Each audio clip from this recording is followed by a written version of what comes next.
O presidente da Deputación da Coruña, Valentín González Formoso, participou na presentación do informe de Conxuntura Económica, o ICE, elaborado polo Club Financiero de Santiago, co patrocinio do organismo provincial. Na súa intervención destacou que o resultado do informe indícanos novamente que a provincia coruñesa segue a ser o motor económico de Galicia, ao concentrar o 44% do PIB galego e o 50% das exportacións. O ano 2022 permiteu ver unha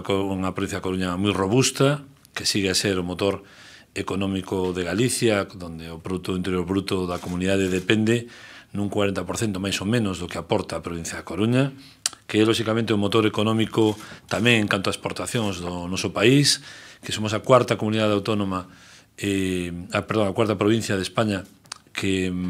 máis capacidade exportadora ten, por diante de comunidades autónomas que son xa de por sí netamente exportadoras, como pode ser Navarra ou Canarias, non? O cal é unha cifra moi significativa e que